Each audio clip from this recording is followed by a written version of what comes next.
Alhamdulillah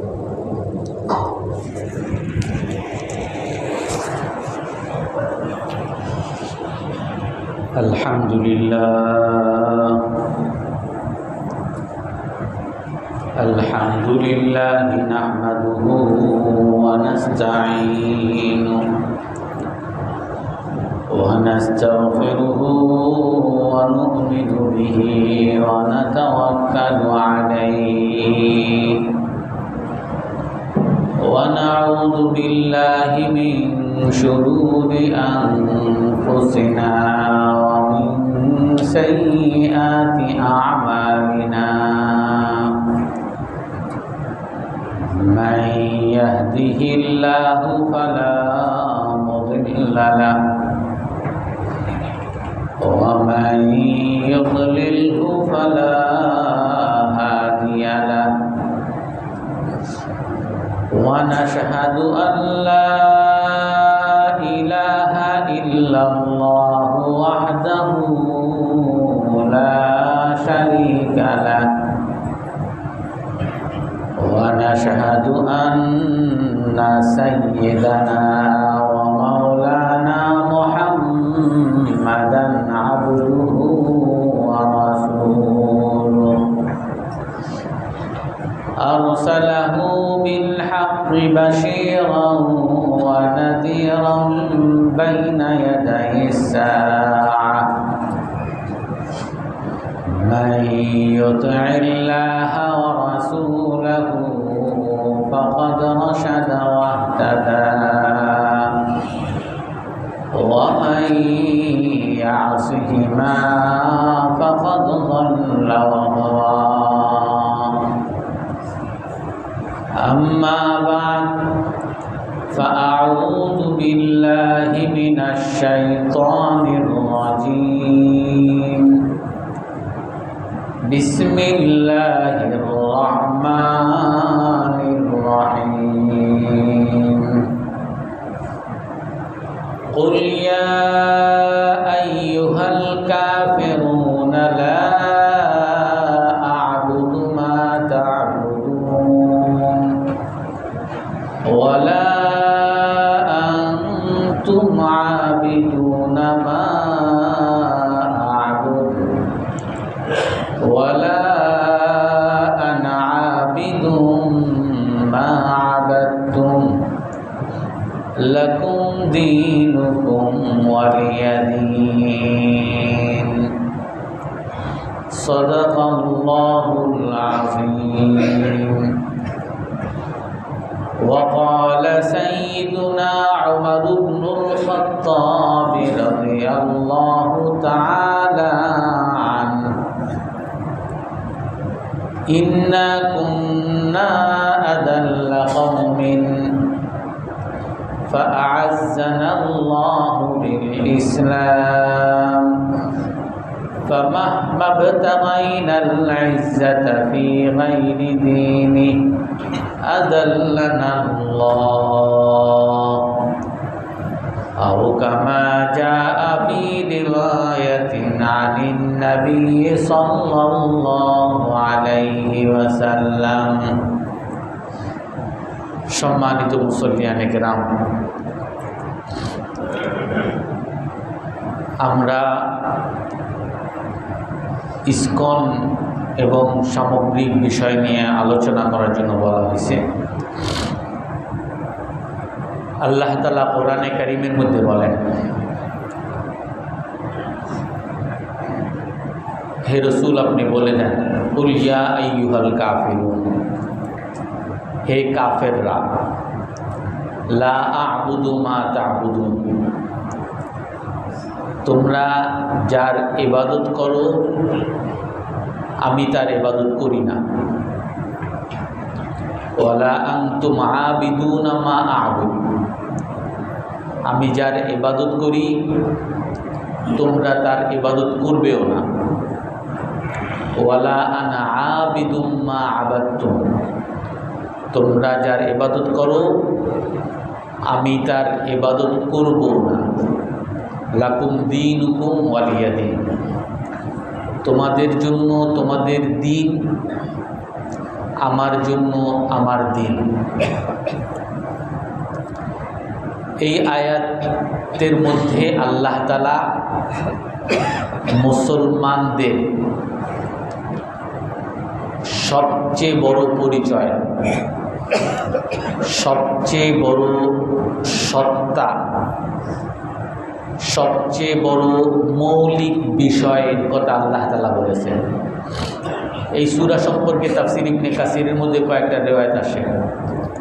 বেশ কিছু সাহাবী, আবু সুফিয়ান, তারপরে আরও বেশ কিছু সাহাবী, তাদেরকে রাসূল বলেন যে যখন তুমি ঘুমাতে যাবে, ইদা আওয়াইতা ইলা ফিরাশিক, যখন ঘুমাতে যাবে তখন পড়বে কুলিয়া আইয়ুহাল কাফিরুন, এই সূরা পড়বে। কেন? ফাইন্নাহা বারাআতুম মিনাশ শিরক, কারণ এটা শিরিক থেকে দায় মুক্তির ঘোষণা। তুমি যে মুসলমান, তুমি যে মুশরিক না, এর দায় মুক্তির ঘোষণা হলো এটা। এই জন্য প্রতিদিন রাতে ঘুমানোর সময় এই সূরা তোমরা তেলাওয়াত করবে। এমনিভাবে আমরা প্রতিদিন বা আমরা জানি, রাসূল হাদিসের মধ্যে বলছেন আফদালুদ যিকরি লা ইলাহা ইল্লাল্লাহ, সবচেয়ে উত্তম জিকির, সবচেয়ে উত্তম জিকির হলো লা ইলাহা ইল্লাল্লাহ মুহাম্মাদুর রাসূলুল্লাহ। এই লা ইলাহা ইল্লাল্লাহ এটা আমরা মনে করি কালিমা বা মুসলমানদের মৌলিক বিষয়, কিন্তু এর অর্থটা কি, ঘোষণাটা কি? যে আল্লাহ ছাড়া কোনো মাবুদ নাই, সমস্ত ক্ষমতা, সকল ইবাদতের মালিক একমাত্র আল্লাহ তাআলা। এই কথার ঘোষণা দেওয়া এটা মুসলমানের দায়িত্ব। যে আমি তো মুসলমান, আমার আবার ঘোষণা দিতে হবে কেন? আমি মুসলমান, আমি মুসলমানের উপরে আছি কিনা, ঘুমাতে যাওয়ার সময় আমি মুসলমানের উপর আছি কিনা, ঘুম থেকে উঠার সময় আমি মুসলমানের উপর আছি কিনা, এই জন্যই ঘুমের সময় কুল ইয়া আইয়ুহাল কাফিরুন এবং ঘুম থেকে উঠার পরে লা ইলাহা ইল্লাল্লাহ কমপক্ষে 100 বার পড়ার জন্য রাসূলুল্লাহ সাল্লাল্লাহু আলাইহি সাল্লাম আমাদেরকে আদেশ করেছেন। কারণ ঘোষণা দিতে হবে যে আল্লাহ ছাড়া কোনো মাবুদ নেই। কেন ঘোষণা দিতে হবে? কারণ আল্লাহ ছাড়া কোনো মাবুদ নাই, এই ঘোষণার বিপরীতে রাসূলের আগের যুগ থেকেও চক্রান্ত চলছে, রাসূলের যুগেও চক্রান্ত চলছে, কিয়ামত পর্যন্ত চক্রান্ত ষড়যন্ত্র চলতেই থাকবে। ওয়ালা ইয়াজালুনা ইউকাতিলুনাকুম হাত্তা ইয়ারুদ্দুকুম আন দীনিকুম ইন ইসতাতাউ। আল্লাহ তাআলা বলেন যে এই ইসলাম বিরোধীরা শুধু চক্রান্ত না, আল্লাহ বলেন কি ওয়ালা ইয়াজালুনা ইউকাতিলুনাকুম, এই ইসলাম বিরোধীরা, ইসলামের শত্রুরা তোমাদের সাথে যুদ্ধ করতে থাকবে, যুদ্ধ করবে। কেন?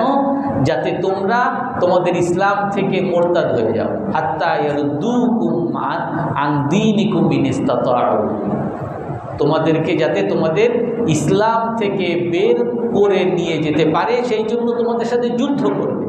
শুধু চক্রান্ত না, একবার টিভিতে দেখাবে যে নমস্কার বলো, আর একবার মডেলের আকারে আসবে হিন্দুদের পোশাক পরো, আর একবার এই দেখাবে অমুক খেলোয়াড় স্টার, তারে সবাই তার পিছনে স্লোগান দাও,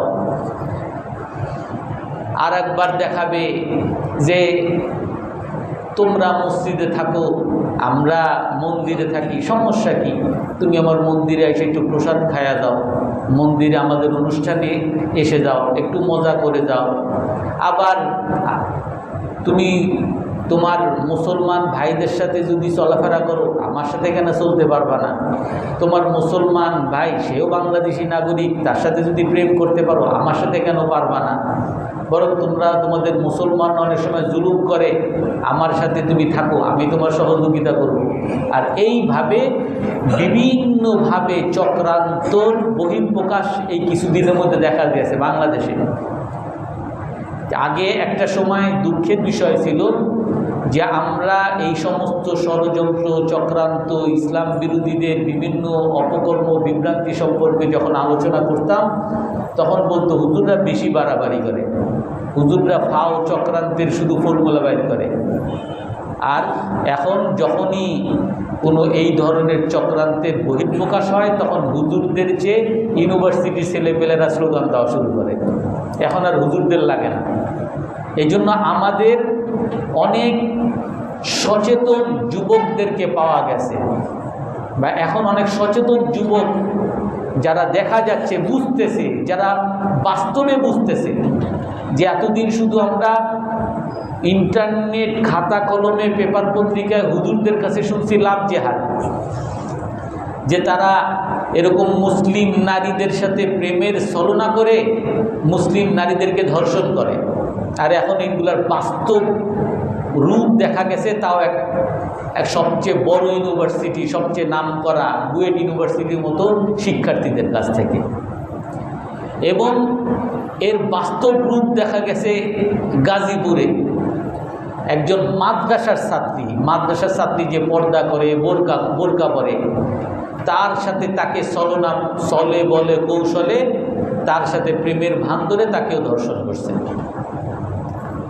এবং এর বিরুদ্ধে যারা কথা বলবে তারা যাতে কোনো কথা না বলতে পারে, এটাও আপনারা দেখছেন গত 2 দিন আগে এক খতিব সাবরে অপহরণ করে নিয়ে গেছে, তারে হাতে পায়ে শিকল বেঁধে তারে সেই ঢাকার থেকে টঙ্গী থেকে নিয়ে গেছে, আর তাকে সেই পঞ্চগড়ের কোন এক জঙ্গলের মধ্যে পাওয়া গেছে।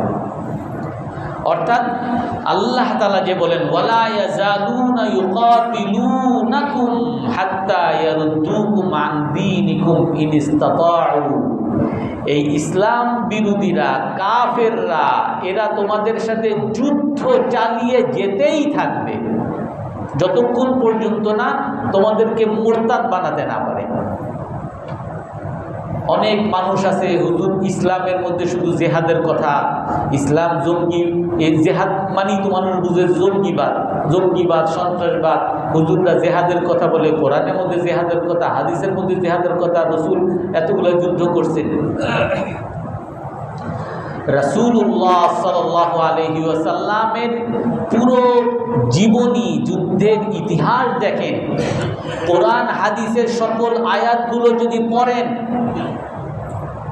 দেখবেন যে রসুলের পুরো জীবনে, যে রসুলকে, ইসলামকে, সাহাবাদেরকে তারা জঙ্গি বানাতে চায়, পুরো 23 বছর জীবনে মাত্র তাদের যুদ্ধের মধ্যে 1000 লোকের চেয়ে কম মানুষ মারা গেছে। আর ইসরায়েল প্রতিদিন হামলা করে। এখন তাদের মধ্যে শান্তি চুক্তি হয়ে গেছে, শান্তি চুক্তির পরেও প্রতিদিন 100 করে মানুষ মারা যাচ্ছে। এখন পর্যন্ত প্রায় 72,000 অসহায় নারী শিশুদেরকে হত্যা করা হয়েছে। আর ইসলামের মধ্যে নারী, শিশু, বৃদ্ধ যুদ্ধের ময়দানেও তাদেরকে হত্যা করা নিষেধ। ইসলামের যুদ্ধের কিছু নীতিমালা আছে। এই যে 1000 জন যে মারা গেছে সরাসরি যুদ্ধে, যারা যোদ্ধা মুসলমান কাফের মিলে। তো এই জন্য ইসলামের মধ্যে যে এই জিহাদের কথা, এটা হলো এই জন্য যাতে মুসলমানদের উপরে যাতে কেউ, মুসলমানদের উপরে আল্লাহ তাআলাই বলেন সব সময় কাফেররা শুধু শত্রুতাই করবে না, বরং যুদ্ধ করতে থাকবে মুসলমানকে কাফের বানানোর জন্য। আর ইসলামের জিহাদের আদেশ হলো এই জন্য যাতে মুসলমানদের উপরে কোনো জোরাজুরি কেউ না করতে পারে। মুসলমান কারোর সাথে মারামারি করতে যায় না, মুসলমান কারো অধিকার ক্ষুণ্ণ করতে যায় না। অমুসলমানরা মুসলমান দেশে থাকবে, মুসলমানরা যেমন নিরাপদ সেরকম নিরাপদ নিয়ে থাকবে। এটাই ইসলামের ধর্ম, এটাই আমাদের ধর্মীয় আদেশ, ইসলামের আদেশ এগুলো। কিন্তু জিহাদ কেন? জিহাদ হলো যাতে এই কাফেররা যারা যুদ্ধ করে, মারামারি করে মুসলমানদেরকে কাফের বানাবে, এই মারামারি যাতে না করতে পারে। আপনারা দেখছেন হয়তো অনেকেই নিউজ 18 ইন্ডিয়ান একটা চ্যানেল বাংলাদেশের 52 চ্যানেলের মধ্যে বিস্তারিত দিছে। ওখানকার এক বিশ্লেষক সে বলে যে বাংলাদেশ তো আলাদা স্বাধীন রাষ্ট্র হিসেবে থাকতে পারে না। কিউবা যেমন আমেরিকার কাছে পরাধীন থাকতে হয়, ইউক্রেন যেমন রাশিয়ার কাছে পরাধীন থাকতে হয়, বেশি করলে ইউক্রেনের উপর হামলা করছে, এরকম বাংলাদেশও তারা এরকম স্বাধীনভাবে থাকতে পারবে না। বাংলাদেশ এখন নতুন করে কি কি যুদ্ধের চুক্তি করতেছে, মিসাইলের চুক্তি তুরস্কের সাথে করতেছে, কার সাথে করে, এগুলো করলে তাদের নিরাপত্তার হুমকি হবে। বলে এই সমস্ত চুক্তি করার আগে, এই সমস্ত অস্ত্র কেনার আগেই বাংলাদেশকে দখল করে নিতে হবে। এটা তারা খোলাখুলি বলতেছে যে বাংলাদেশ হলো আমাদের কথা মতো চলতে হবে, তারা আমাদের দেশের জন্য হুমকি হবে। তাদের সমস্ত রাজনীতিবিদরা সবসময় বলে তাদের চিকেন নেক, এই তাদের চিকেন নেকের কারণে আপনারা কি তাদের উপরে হুমকি, তাদের 7 সিস্টারের জন্য বাংলাদেশটা কি হুমকি, এই জন্য বাংলাদেশের কোনো স্বাধীনতা থাকবে না। একেবারে স্পষ্ট কথা। আর গোপন কথা তো আছেই, আপনারা জানেন হিল ট্রাক্সে ইন্ডিয়ান অনেক গোপন সংগঠন তারা বাংলাদেশের মধ্যে যুদ্ধ করার জন্য তারা লেলিয়ে দিছে। আরাকান আর্মিকেও ইন্ডিয়ার অনেক প্ররোচনায় তারাও বাংলাদেশের বিরুদ্ধে চক্রান্ত করার চেষ্টা করতেছে। আর বাংলাদেশের ভিতরে এয়ারপোর্টের মতো জায়গায় আগুন লাগে, আর সেইখানে আগুন নির্বাপক যারা আগুন নিবায়, ওই আগুন নিবানের অফিসটা ভিতরে একেবারে কাছে, ইচ্ছা করলেই সেখানে এসে, যখন প্রথম যেটা ছিল সেখানে আসলেই নাকি সেই আগুন নিবাইতে পারতো সহজে, কিন্তু নিভায় নাই। বাইরের থেকে কেউ আসবে তাদেরকেও নাকি ঢুকতে দেয় না। তার অর্থ হলো বাংলাদেশীয় কিছু তাদের এজেন্ট আছে, যেই সকল এজেন্টরা বাংলাদেশকে পুড়িয়ে সারখার করে দিবে তাদের স্বার্থে। এইরকম করে তারা চক্রান্ত করতেছে মুসলমান যাতে শান্তিতে না থাকতে পারে।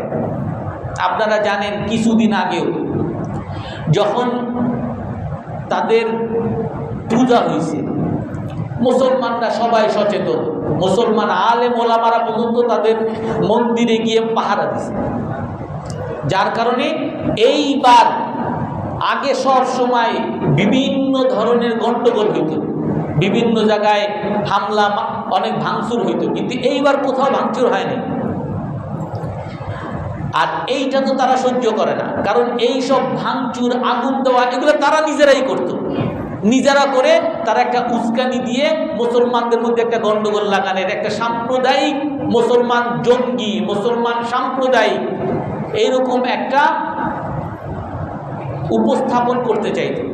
এটা যেহেতু এবার ব্যর্থ হয়েছে, এখন এই জন্য ওই যে দেখেন বুয়েটের মতো জায়গায় একজন নারীকে ধর্ষণ করে, আবার এইগুলোকে ফেসবুকে স্পষ্ট পোস্ট দেয় যে মুসলিম নারীকে ধর্ষণ করছি, বোরকা কি, হ্যান কি, তেন কি, ইসলামকে নিয়ে অবমাননা করে সে উপহাস করে। আপনার বোনকে নিয়ে যদি কেউ এরকম উপহাস করে, আপনি কখনো সহ্য করতে পারবেন না, এটাই স্বাভাবিক কথা। কোনো মুসলমান এটা সহ্য করবে না। আর তারা এটাই চায়, মুসলমান সহ্য না করুক, মুসলমান আমার উপর আক্রমণ করুক, সাম্প্রদায়িক একটা দাঙ্গা লাগিয়ে দেয়, মারামারি লাগিয়ে দেয়। আপনারা দেখেন মুসলমান একজন মাদ্রাসার ছাত্রী, তাকে ধর্ষণ করে 3 দিন আটকে রাখে এক হুজুর, তাকে তারাই যা ইচ্ছা তাই করতেছে। এখন আপনি বলবেন যে মুসলমানরা কেন জেহাদের কথা বলে? মুসলমান জেহাদের কথা এই জন্য বলে, আল্লাহ তাআলা কোরআনে কারীমের মধ্যে এই জন্য বলছেন যে বাংলাদেশের মতো মানুষ, বাংলাদেশের মতো 90% মুসলমান, 10% শুধু অমুসলমান। এই 10% অমুসলমান হওয়ার পরেও তাদের যে এখন তাদের যে হামকি ধামকি, তাদের যে হ্যাডন, তারা অল্প কয়েকজন মানুষ, তারা মুসলমান নারীদেরকে ধর্ষণ করে গর্ব সহকারে বলে। খতিব সাহেবকে তারা হুমকি দেয়, হত্যা করার হুমকি দেয়, তারা আটকে নিয়ে রাখে, যা ইচ্ছা তাই করে। কারণ মুসলমানদের মধ্যে ওই জেহাদের চেতনা নাই। কারণ এই জেহাদের চেতনা যদি থাকতো তাহলে 10% সবসময় ভয়ে থাকতো যে আমরা এই অপকর্ম কেমনে করবো, এই অপকর্ম করা তো করলেই তো আমার একটা শাসন আছে, আমার ধরবে, একটা প্রশাসন থাকবে, আমাকে ধরবে। আল্লাহ তাআলা কোরআনে কারীমের মধ্যে বলেন, কুল ইয়া আইয়ুহাল কাফিরুন, হে রাসূল আপনি বলে দেন, হে কাফেররা, লা আ'বুদু মা তা'বুদুন, তোমরা যার ইবাদত করো আমি তার ইবাদত করব না,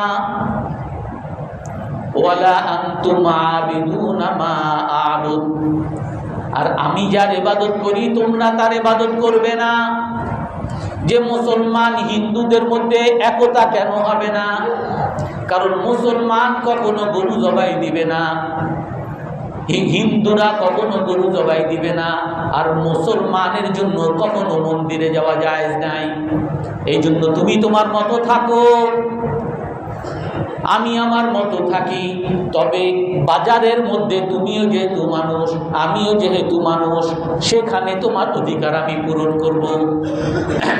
তুমি প্রতিবেশী হিসাবে আমার যতটুকু পাওনা পাও ততটুকু আমি তোমাকে দিব, তোমার উপরে কোনো জুলুম করব না, তুমিও আমার উপরে কোনো জুলুম করবে না। তবে তোমার স্বকীয়তা আমার স্বকীয়তা স্পষ্ট থাকা লাগবে। লা আ'বুদু মা তা'বুদুন, তোমরা যার ইবাদত করো মন্দিরে সেই মূর্তির সামনে আমি যেতে পারবো না। ওয়ালা আনতুম আ'বিদুনা মা আ'বুদ, আর আমি যার ইবাদত করি তোমরাও তার ইবাদত করবে না। আমি তোমাদেরকে কখনো জোরাজুরি করব না। তোমরা কেন মসজিদে আসবা না? তোমরা কেন আমাদের ঈদের অনুষ্ঠানে হাজির হবা না? কেন তোমরা গরু জবাই দেওয়ার সময় আমাদের অনুষ্ঠানে উপস্থিত থাকবা না? অথচ আমাদের বাংলাদেশের নাগরিক তোমরা। আল্লাহ তাআলা স্পষ্ট বলে দেন, তুমি তোমারটা করো আমি আমারটা করি, এতটুকু পার্থক্য, এটা মেনে নিয়েছি আমরা। ওয়ালা আনা আবিদুম মা আবাদতুম, অনেকেই বলেন যে এইখানে আল্লাহ তাআলা কেন দুইবার বলছেন যে আমি তোমরা যার ইবাদত করো আমি তার ইবাদত করি না। আবার আল্লাহ তাআলা বলতেছেন তোমরা যার ইবাদত করেছো আমি তার ইবাদত করব না। এটা আরবি ব্যাকরণের একটা বিষয়। একটা হলো আমি করি না, আর একটা হলো আমার করা সাজে না। ওয়ালা আনা আবিদুম মা আবাদতুম, তোমরা যার ইবাদত করো সেই ইবাদত আমার করা সাজে না, আমি করতেই পারি না, কারণ আমি মুসলমান। আমি যদি তোমার মন্দিরে যাই আমি আর মুসলমান থাকি না। এই জন্য দ্বিতীয়বার আল্লাহ তাআলা বলেন, ওয়ালা আনা আবিদুম মা আবাদতুম ওয়ালা আনতুম আবিদুনা মা আ'বুদ। এমনি ভাবে আমরা যার ইবাদত করি তার ইবাদত করাও তোমাদের সাজে না। কারণ তুমি যদি মসজিদে আসো, মসজিদে এসে আল্লাহর সামনে যদি সিজদা করো, তুমি আর হিন্দু থাকবে না, তুমি মুসলমান হয়ে যাবে। এই জন্য তোমার মন্দিরে যাওয়া আমার যেমন সাজে না, আমার মসজিদে আসাও তুমি হিন্দু থাকলে আমার মসজিদে আসাও তোমার জন্য সাজে না। লাকুম দীনুকুম ওয়ালিয়া দীন, তোমাদের জন্য তোমাদের ধর্ম তোমরা পালন করো। ইসলামের মধ্যে এই ধর্মীয় স্বাধীনতা দেওয়া আছে, তোমার ধর্মীয় স্বাধীনতার উপরে কোনো হস্তক্ষেপ হবে না। ওয়ালিয়া দীন, আর আমার জন্য আমার ইসলাম ধর্মের স্বাধীনতা থাকতে হবে। আমি একই জায়গায় তুমি হিন্দু আসো বলে তোমার একই বাংলাদেশে একটা হোটেলে খাইতে গেছি, তুমি যেহেতু হিন্দু এখানে আসা যাওয়া করো, এখানে খাও, এই জন্য বলবা যে এখানে বিফ নট অ্যালাউড, গোশত খাওয়া যাবে না, গরুর গোশত খাওয়া যাবে না। কেন তুমি আমাকে গরুর গোশত খাওয়া থেকে বিরত রাখবে? তুমি খাবে না, তোমারটা তুমি করো, আমি খাবো, আমাকে আমারটা খাইতে দাও। তুমি খাবে না বলেই পুরো রেস্টুরেন্টে নিষেধ করে দিবা এখানে বিফ নট অ্যালাউড, এটা আমি মানবো না। এমনি ভাবে আমিও তোমার উপরে প্রেশার ক্রিয়েট করব না যে তোমাকে গরুই খাওয়াইতে হবে। ইসলামে এই স্বাধীনতা দেওয়া আছে।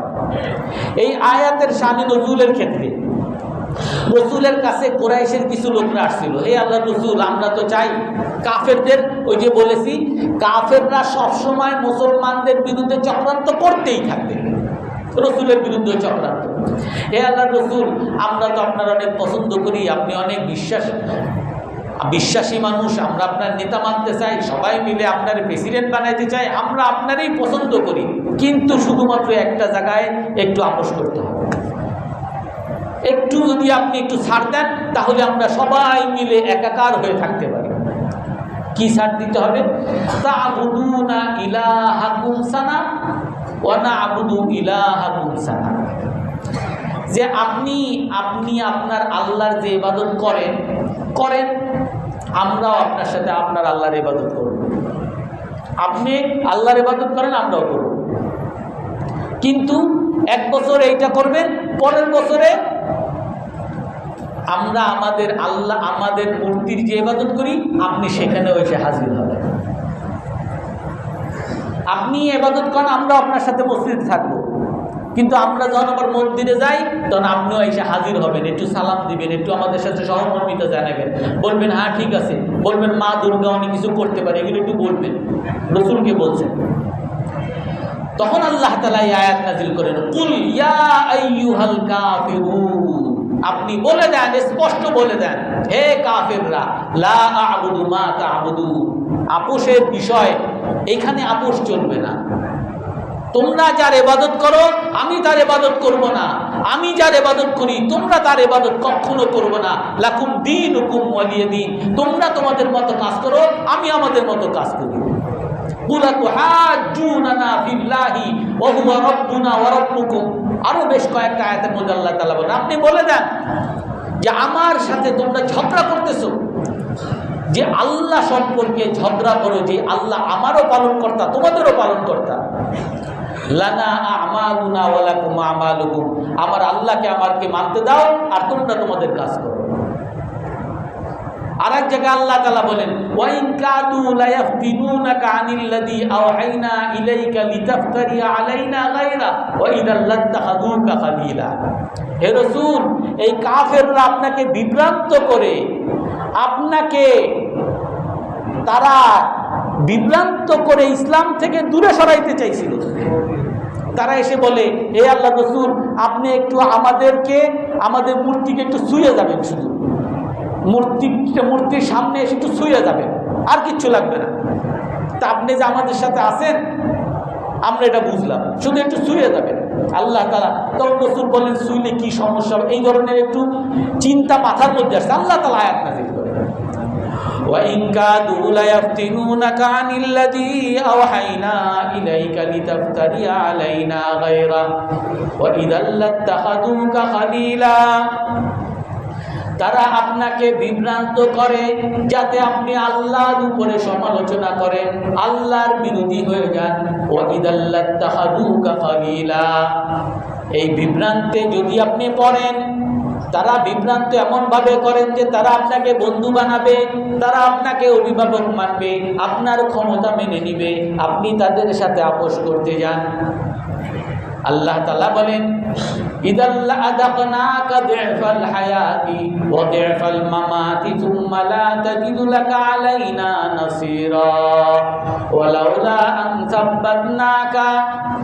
আমি যদি আপনাকে অটল না রাখতাম, হে আল্লাহর রাসূল, আমি যদি আপনাকে ওহীর মাধ্যমে অটল না রাখতাম, ইসলামের উপরে অটল না রাখতাম, তাহলে আপনি বিভ্রান্ত হয়ে যাইতেন।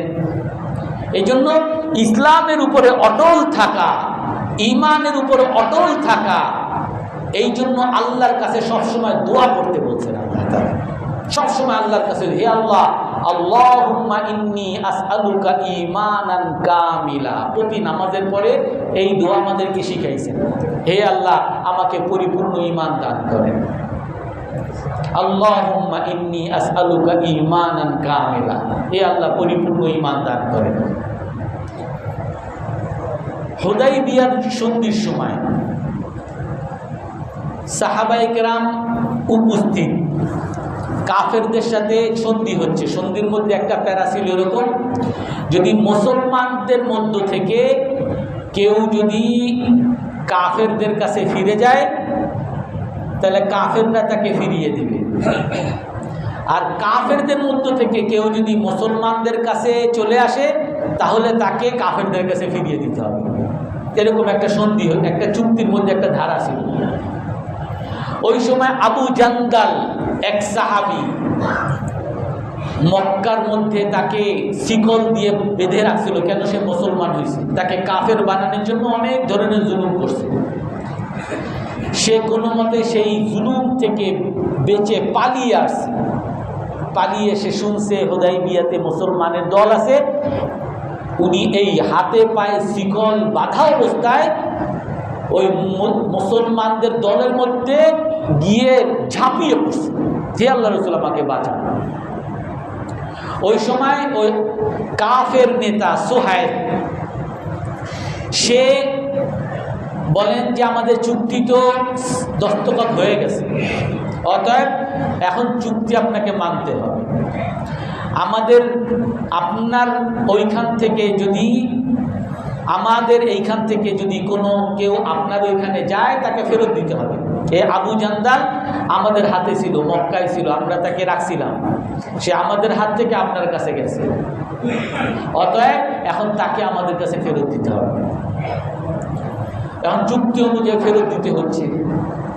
আবু জান্দাল রাদিয়াল্লাহু আনহু বলেন, হে আল্লাহর রাসূল, আমি মৃত্যু থেকে বেঁচে আসছি, আমাকে আবার এই জুলুমের মধ্যে, আমার মৃত্যুর মধ্যে আবার আমাকে ঠেলে দিবেন। এইভাবে কান্না করতেছিল।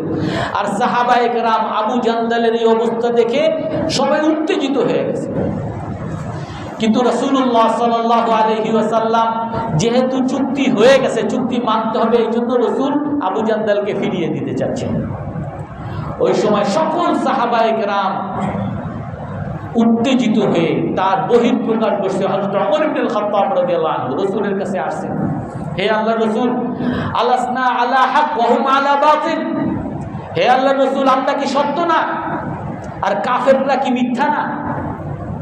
রাসূল বলেন, নাম, হ্যাঁ। আলাইসা কাতলানা ফিল জান্নাহ ওয়া কাতলাহুম ফিন নার। হে আল্লাহর রাসূল, আমাদের মধ্যে যদি কেউ মারা যায়, আমাদের মধ্যে যদি যুদ্ধে কেউ শহীদ হয়, তাহলে কি সে জান্নাতে যাবে না? আর তাদের মধ্যে যদি কেউ মারা যায়, তারা জাহান্নামে যাবে না? রাসূল বলেন, নাম, হ্যাঁ। ফাআলা মা নুতিদ দুনিয়া। হযরত ওমর ইবনে খাত্তাব বলেন, হে আল্লাহর রাসূল, তাহলে আমরা কেন আমাদের অপমান সহ্য করব? কেন আমরা তাদের কাছে আমাদের লোকজনকে ছেড়ে দিব? আমরা কেন আত্মসমর্পণ করব? আমরা কেন তাদের কাছে ছোট হব? আমরা যুদ্ধ করব। এই চুক্তি মুক্তি দরকার নেই, আমরা যুদ্ধ করব। আমরা হক, মারা গেলে আমরা জান্নাতি, তাহলে আমরা কেন আমাদের অপমান মেনে নিব? রাসূলুল্লাহ সাল্লাল্লাহু আলাইহি ওয়াসাল্লাম তখন উত্তর দেন, আনা রাসূলুল্লাহ ওয়া ইন্নাল্লাহা লা ইউদাইয়ানি আবাদা। ভাই, আমি আল্লাহর রাসূল এবং আল্লাহ তাআলা আমাকে ব্যর্থ করবেন। এতটুকু বলছেন। ওমর ইবনে খাত্তাব রাদিয়াল্লাহু আনহু তারপরে সহ্য করতে পারতেছেন না। আবু বকরের কাছে গেছেন, হে আবু বকর, আলাসনা আলা হক ওয়া হুম আলা বাতিল। আমরা কি সত্য না, তারা কি মিথ্যা না? আবু বকর বলেন, নাম। আলাইসা কাতলানা ফিল জান্নাহ ওয়া কাতলাহুম ফিন নার। আমাদের নিহত ব্যক্তি জান্নাতে, তাদের নিহত ব্যক্তি জাহান্নামে না? আবু বকর বলেন, নাম। ফাআলা মা নুতিদ দুনিয়া। তাহলে কেন আমরা অপমান সহ্য করব? আবু বকর রাদিয়াল্লাহু তাআলা আনহু বলেন, ইন্নাহু রাসূলুল্লাহ ওয়া ইন্নাল্লাহা লা ইউদাইয়ুহু আবাদা। হে ভাই, উনি হলেন আল্লাহ তাআলার রাসূল এবং আল্লাহ তাআলা ওনাকে ব্যর্থ করবেন না, আল্লাহ তাআলা ওনাকে পথভ্রষ্ট করবেন না, ভুল পথে, ওনাকে সঠিক পথে আল্লাহ তাআলা রাখতেছেন। এই কথা শোনার পরে ওমর রাদিয়াল্লাহু তাআলা আনহু রাসূলের কথা মেনে নিছেন। এমন না যে মানে নাই। আমাদের মধ্যে এই যে কেন ইসকন এটা করে, কেন আমরা মানবো না? এরা আবার কিসের? এদেরকে শেষ করে দিব, অমুক করবো, তমুক করবো, একটা সাম্প্রদায়িক দাঙ্গা লাগাই দিলাম। হযরত ওমর ইবনে খাত্তাব রাদিয়াল্লাহু তাআলা আনহু যখন মেনে নিছেন, রাসূল সাল্লাল্লাহু আলাইহি ওয়াসাল্লাম যখন বলছেন, সকল সাহাবায়ে কেরাম মেনে নিছেন, কিন্তু অন্তরের মধ্যে দুঃখ। আর সকল সাহাবাদের মধ্যে এই জাগরণ, এই চেতনা যে মুসলমান হলো সম্মানিত, মুসলমান কখনো অসম্মানকে কবুল করবে না, কখনো মাথা নিচু করবে না, কিন্তু হয়তোবা কোনো কৌশলের কারণে আল্লাহ তাআলা রাসূলুল্লাহ সাল্লাল্লাহু আলাইহি ওয়াসাল্লাম এই অপমানকে মেনে নিতে বলেছেন। যার কারণে এই হুদাইবিয়া সন্ধির পরে সূরা নাযিল হয়, ইন্না ফাতাহনা লাকা ফাতহাম মুবিনা। এই সূরা যখন পড়েন, এই সূরার প্রথম আয়াতের অর্থই হলো যে আমি আপনাকে স্পষ্ট বিজয় দান করছি। এই আয়াত, এই সূরা যখন তেলাওয়াত করেন, ওমর ইবনুল খাত্তাব রাদিয়াল্লাহু তাআলা শুনে বলেন, হে আল্লাহর রাসূল, এই যে বিজয় যে বলা হয়েছে, এটা কি এই হুদাইবিয়ার বিজয়? রাসূল বলেন, হ্যাঁ, এই রাসূলের এই কথা, আল্লাহর এই কথা মুসলমানদের বুঝতে 10 বছর লাগছে। কারণ এই হুদাইবিয়া সন্ধির আগ পর্যন্ত মুসলমানের কোনো পরিচয় পৃথিবীর জগতে ছিল না। হুদাইবিয়ার মাধ্যমে মুসলমানদের স্বীকৃতি কুরাইশরা মেনে নিছে, বিভিন্ন আরব গোষ্ঠীরা মুসলমানদের স্বীকৃতি মেনে নিছে। এবং এরপরে যেহেতু কোনো যুদ্ধ বিগ্রহ হয় নাই, ইসলামের দাওয়াত চলছে, সব জায়গায় নিরবিচ্ছিন্ন স্বাধীনভাবে দাওয়াত দিছে। আর এই দাওয়াতের কারণে মুসলমানের সংখ্যা কয়েকশো গুণ বেড়ে গেছে। আর যার ফলে মাত্র 4 থেকে 6 বছর পরে মক্কা বিজয়, যেখানে 10,000 সেনা নিয়ে যখন মক্কায় যায়, বিনা যুদ্ধে পুরো মক্কা মুসলমানদের অধীনে চলে আসে। এই জন্য ইসলামকে মানতে হবে, সাথে মুসলমানদের মধ্যে সর্বদা আত্মসম্মান বোধ থাকতে হবে। মুসলমান কখনো কাফেরের কাছে ছোট হইতে পারে না। মুসলমান মৃত্যুকে কখনো ভয় করে না। মুসলমান কখনো টাকা পয়সার জন্য অন্যর কাছে ছোট হয় না। কাদিসিয়ার যুদ্ধে গত সপ্তাহে বলেছিলাম, রাবি ইবনে আমের, উনি যখন রুস্তুমের কাছে গেছে, রুস্তুম তাকে ব্যঙ্গ করে, ফামা আনতুম, তোমরা কারা, তোমরা কোন জানোয়ার, এইভাবে জিজ্ঞাসা করে, ফামা আনতুম, কারা তোমরা, তোমরা কোন জানোয়ার, কোন প্রাণী, কোন জঙ্গল থেকে আসছো? তখন রাবি ইবনে আমের রাদিয়াল্লাহু আনহু উনি উত্তর দেন যে আমরা আসি নাই, ইবতাআসানা আল্লাহ, আল্লাহ আমাদেরকে পাঠাইছেন। এবং উনি এই রুস্তুমকে ওনার মুখের উপরে কড়া ভাষায় দাওয়াত দিয়ে আসছেন।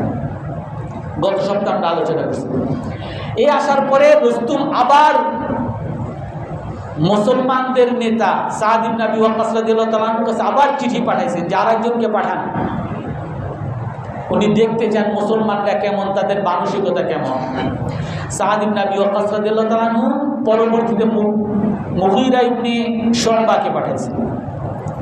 মুগীরা ইবনে শুরবা রাদিয়াল্লাহু আনহু উনি যখন গেছেন, তখন এই রুস্তুম মুসলমানদের মনোবল ভাঙ্গার জন্য বলেন, ইন্নামা মাসাদুকুম, যে তোমরা যে আমাদের দেশে আসছো, আমরা তোমাদেরকে কি মনে করি জানো?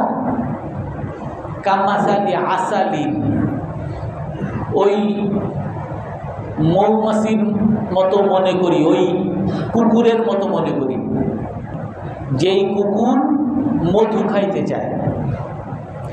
আর সে বলে কি, আমার যেই মধুর কাছে পৌঁছিয়ে দিবে, আমি তারে 2 দিরহাম দিব, 2 টাকা দিব।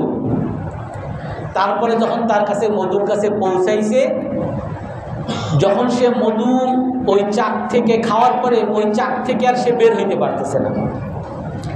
এখন সে কি বলে যে আমার এই চাক থেকে কে বের করবা, যে বের করবা তাকে 4 দিরহাম দিব, তাকে 6 দিরহাম দিব, 10 দিরহাম দিব। অর্থাৎ বুঝাইতে চাইছেন যে তোমরা মধুর লোভে আমাদের দেশে আসছো, আমাদের দেশে আসছো এমন ফাঁদে পড়বা, এই ফাঁদ থেকে বের হওয়ার জন্য হাজার আপ্রাণ চেষ্টা করেও কিন্তু বের হইতে পারবা না। আরো একটা দৃষ্টান্ত দেয় ওই মুগীরা ইবনে শুরবা রাদিয়াল্লাহু আনহুকে, যে তোমরা, তোমাদেরকে আমরা কি মনে করি জানো? কামাসালি সাআলা, খেক শিয়াল, শিয়ালের মতো। যে শিয়াল এক জায়গায় খাওয়ার জন্য আসছে, আর খাওয়ার জন্য যখন আসছে তখন ওই ইসের যে মালিক, ওইখানকার যে খাবারের যে মালিক, সে দেখে যে শিয়ালটা অনেক দুর্বল, খাচ্ছে, ঠিক আছে খাক, তারে খাইতে দিছে। তো সে খাইছে সেখানে, তো খাইতে খাইতে খাইতে মোটা হয়ে গেছে। যখন মোটা হয়ে গেছে, এখন ওই মালিক আসছে যে আমার জিনিস খাইতে আসছো, দাঁড়াও তোমার এখন পিটাবো, তোমার এখন পিটায় বের করবে। তারা বের করতে চায়, বেরও করতে পারে না মোটা হওয়ার কারণে। তো তারপরে সে তার এলাকার ছেলে পেলেদেরকে নিয়ে আসছে যে এই মোটা এরে ধর, এরে বের করে এখান থেকে।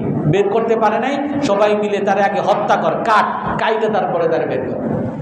অর্থাৎ বুঝাইতে চাইতেছে যে তোমরা আমাদের দেশে আসছো, আমাদের ওই পোলাপান যখন লাগাই দিব তোমার পিছে, তখন তোমরা বের হইতে চাবা, বেরও হইতে পারবা না, আর এখানেই তোমরা মরবা, একেবারে অপমানিত কুত্তার মতো, শিয়ালের মতো মরবা। এইভাবে সে উপহাস করে মুগীরা ইবনে শুবা রাদিয়াল্লাহু তাআলা এইভাবে বলতেছে। তখন বলেন যে ঠিক আছে, আমরা ওয়াইন্নামা আ'লামু, আমি জানি তোমরা এখানে কেন আসছো। কাদ জুহুদুন আসাবাকুম, তোমাদের যে এই ক্ষুধার্ত, তোমাদের যে দুর্ভিক্ষ, এই অভাব যে লাগছে আমি বুঝতে পারি। না খেয়ে তোমরা কাঠ হয়ে গেছো, তোমরা সবাই কয়েকদিন থেকে খাও না, তোমাদের দেশে খাবার নাই, কাপড় নাই, দাপড় নাই, তোমরা অন্য গরিব দেশ আসছো, এখানে একটু আমেরিকায় আসছো, একটু ইউরোপে আসছো, একটু খাবার দাবার পাবা, একটু কাপড় চোপড় নিবা, একটু ফ্যাশন শিখবা, তারপরে চলে যাবা, ঠিক আছে, এই জন্য আসছো বুঝছি। আমাদেরকে আমাদের উন্নতি থেকে আমাদের দেশের উন্নতি করা থেকে তোমরা বাধা দিও না। আমাদের দেশকে আমরা উন্নত করতেছি, আমাদের দেশকে আমরা সভ্য বানাচ্ছি, তোমাদের মতো অসভ্য লোক এসে আমাদের ডিস্টার্ব করে না। যেহেতু তোমরা কি জন্য সেটা জানি, আমি তোমাদেরকে কিছু টাকা পয়সা দিয়ে দিব, তোমাদেরকে খাবার দাবার দিয়ে দিব, তোমাদেরকে ভালো ভালো পোশাক দিয়ে দিব, তোমরা বাবা তোমাদের দেশে চলে যাও, আমাদের দেশে আর যুদ্ধ করতে আসবে না। এইভাবে তিরস্কার করে মুগীরা ইবনে শুবা রাদিয়াল্লাহু আনহুকে যখন এই রুস্তুম বলছে, মুগীরা ইবনে শুবা ঠান্ডা মাথায় বলতেছে যে ভাই শুনেন, আপনি যে বলতেছেন অভাবের কথা, এর চেয়ে বড় অভাবের মধ্যে থাইকা আমরা আসছি, অর্দলুনা বিহি আইশান, এর চেয়ে আমরা অভাবে আমাদের জীবনটাই অভাবের জীবন। এবং আমাদের মধ্যে কারা বড়লোক ছিলেন জানেন? আমাদের মধ্যে যারা সবল ছিল, শক্তিশালী, তারা আরেকজনটা খুন করত, আরেকজনের মালটা খাইতো, আরেকজনের সাথে সন্ত্রাসী চাঁদাবাজি করতো, সে খাইতো না। কুলুল মাইতা, আমরা মৃতরাশকেও খাইতাম, আমরা শুয়োরও খাইতাম, আমরা আমাদের মধ্যে শক্তিশালী যে দুর্বলকে খেয়ে ফেলতাম। আর আমরা এইভাবে শক্তিশালীরা আমাদের দেশে আমরা এইভাবে সবাই আমাদের জীবনযাপন করতাম। আমাদের দেশের জীবনের নিয়মই এইটা। কিন্তু আল্লাহ তাআলা আমাদের মধ্যে, আমাদের কাছে একজন রসুল পাঠাইছেন, আর ওই রসুল আমাদেরকে দিন শিখাইছেন। ওই রসুল আমাদেরকে শিখাইছেন কারো উপরে জুলুম করা যাবে না, কারোর সাথে দুর্নীতি করা যাবে না, কাউকে ধোঁকা দেওয়া যাবে না, কাউকে ক্ষতি করা যাবে না, মানুষের উপকার করতে হবে, আমাদেরকে এগুলো শিখাইছেন। এবং আমাদেরকে এটাও বলছেন ইসলাম বিরোধী যারা, তাদের সাথে যুদ্ধ করতে হবে। মান কাতালা ফালাহুল জান্নাহ, যে যুদ্ধ করে নিহত হবে সে জান্নাতি, আর যে জীবিত থাকবে সে যত গনিমতের মাল পাবে সেগুলোর মালিক সে। এই জন্য আমি আপনাকে দাওয়াত দেই, আপনি মুসলমান হন। মুগীরা ইবনে শুবা রুস্তুমকে বলেন যে আমি আপনাকে ভালো বুদ্ধি দেই যে আপনি আমাদের মতো মুসলমান হন। যদি আপনি মুসলমান হন তাহলে শুনেন, আপনার ইন্নামা আদখালতা ফি মুলকিকা মান আহবাবতা, আপনি যদি মুসলমান হন আপনার রাজত্ব আপনারই থাকবে। আপনার দেশে আপনি যারে ঢুকতে দিতে চান তারই আপনি ঢুকাবেন, যারে আপনার দেশ থেকে বের করতে চান তাকেই আপনি বের করবেন। অর্থাৎ পুরো রাজত্ব আপনারই থাকবে, আপনি মুসলমান হয়ে যান। আর আপনি যদি মুসলমান না হন, ঠিক আছে আপনি মুসলমান হইলেন না, কিন্তু আপনি মুসলমানদের শাসন মেনে নেন, মুসলমানদেরকে ট্যাক্স দেন, মুসলমানদের শাসন মেনে নেন, মুসলমানরা তারা স্বাধীনভাবে ইসলামের দাওয়াত দিবে, সব জায়গায় তাদের ইচ্ছা মতো কাজ করবে, আপনি বাধা দিবেন না, মুসলমানদের শাসন মেনে নেন। আর যদি আপনি এটাও মানতে না চান তাহলে আপনার সাথে আমাদের যুদ্ধ হবে। আর আমরা যখন আপনার সাথে যুদ্ধ করব, তখন এমনভাবে যুদ্ধ করব যে আপনাদের মধ্যে কেউ আর জীবিত থাকতে পারবে না।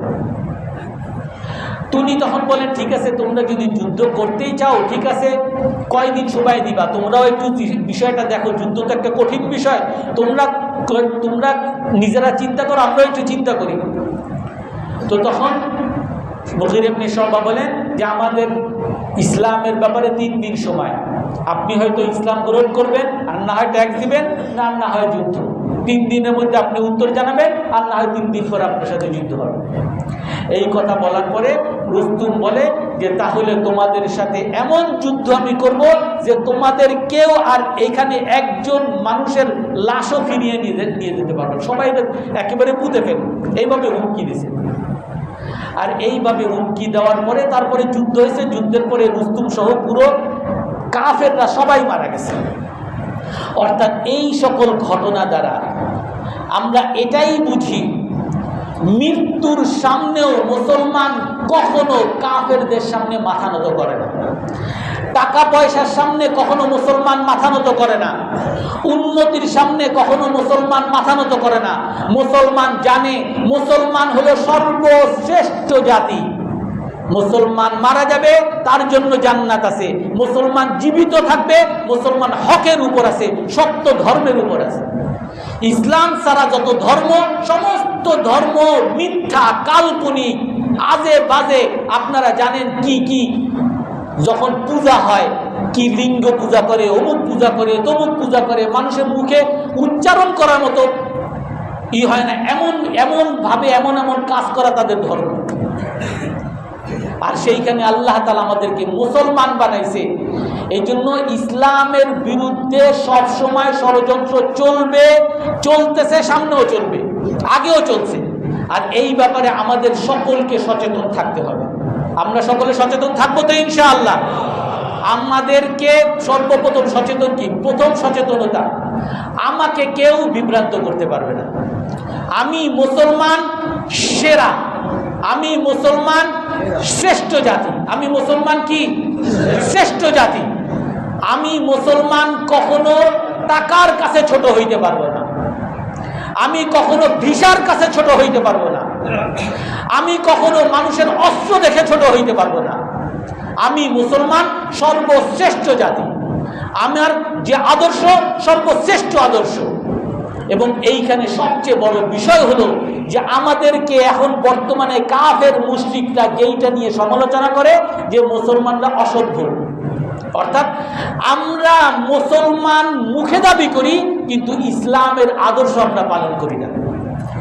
মুসলমান আমরা, কিন্তু মুসলমানের মধ্যে ধর্ষক পাওয়া যাবে, মুসলমানের মধ্যে ডাকাত পাওয়া যাবে, মুসলমানদের মধ্যে চোর পাওয়া যাবে, মুসলমানদের মধ্যে দুর্নীতিবাজ পাওয়া যাবে, মুসলমানদের মধ্যে সুদখোর পাওয়া যাবে, ঘুষখোর পাওয়া যাবে। এই সমস্ত অপকর্ম যদি মুসলমানের মধ্যে থাকে, তাহলে আমরা কি কখনো মুসলিম জাতি, সেরা জাতি, এইটা কি জগতের সামনে উপস্থাপন করতে পারবো? এই জন্য আমরা এই সকল অপকর্মের বিরুদ্ধে সবাই মিলে সোচ্চার হব তো ইনশাআল্লাহ। আল্লাহ তাআলা সবাইকে তৌফিক দান করে।